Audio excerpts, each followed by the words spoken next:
Jag gillar när man pratar somaliska och när man sjunger somaliska. Och när man räknar på somaliska. Varför? För det är roligt. För det är roligt att lära sig somaliska. Den här sången har soldansare sjungit. Och nu ska vi sjunga den här sången. Ada sharafta ida nora wiliba ikhtiram istiya.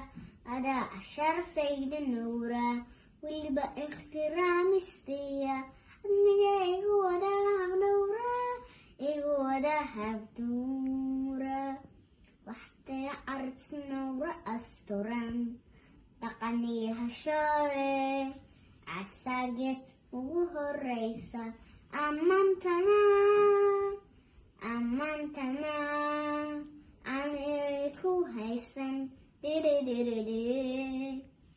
ahaatano ahaatay sidaa rabnano ahaatay rabbina aqbino ahaatay inaa qoys walaag laylo ruwada quray ahaatano ahaatay inagaway inu ahaatay.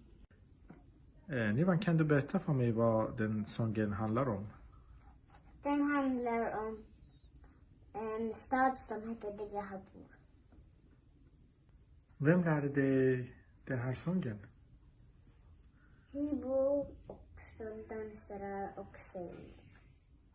Vem är Hibo och Zeynep? Det är mina fröknar. Assalam. Är det hej då på somaliska? Ja. Assalam.